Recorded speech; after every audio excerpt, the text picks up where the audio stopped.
ನೋಡಿ, ಏನಿದು ಆಹಾರ ವಾಹಿನಿ ಯೋಜನೆ ಅಂತ ನೋಡೋದಾದ್ರೆ, ನಗರ ಪ್ರದೇಶಗಳಲ್ಲಿ ಜನಸಂದಣಿ ಇರುವ ಕಡೆ ಈ ಬೀದಿ ಬದಿ ವ್ಯಾಪಾರಗಳನ್ನ ನಡೆಸುವಂತ ಮಾರಲು ಅಲ್ಲಿ ಏನೋ ಒಂದು ನೀವು ಮಾರಬೇಕು ಅಥವಾ ಆ ಜಾಗದಲ್ಲಿ ಏನೋ ಒಂದು ಬಿಸ್ನೆಸ್ ತಿಂಡಿ ತಿನಿಸುಗಳನ್ನ ಮಾರಾಟ ಮಾಡ್ತೀನಿ ಅನುಕೂಲವಾಗುವಂತೆ 4 ಚಕ್ರಗಳ ಗೂಡ್ಸ್ ವಾಹನಗಳನ್ನ ಮೊಬೈಲ್ ಕ್ಯಾಂಟೀನ್ ಅಥವಾ ಆಹಾರದ ಕಿಯೋಸ್ ಮಾದರಿಯಲ್ಲಿ ವಿನ್ಯಾಸಗೊಳಿಸಿ ನೀಡಲಾಗ್ತಾ ಇದೆ.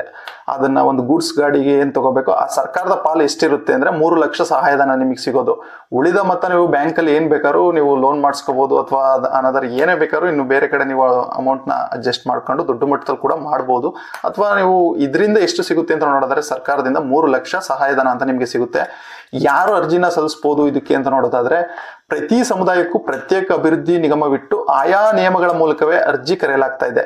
ಅಂದ್ರೆ ಅವ ಸಮುದಾಯಕ್ಕೆ ಅರ್ಹ ಸಮುದಾಯಗಳ ಪಟ್ಟಿ ಹೇಗಿದೆ ಅಂತಾನೂ ಕೂಡ ನಾನು ಹೇಳ್ತೀನಿ. ಒಟ್ನಲ್ಲಿ ಅವ ಸಮುದಾಯಕ್ಕೆ ಎಷ್ಟು ಬೇಕೋ ಆ ರೀತಿಯಲ್ಲೇ ಅರ್ಜಿನ ತಗೋತಾ ಇರೋದು ಇದ್ರಲ್ಲಿ, ಆಯ್ತಾ.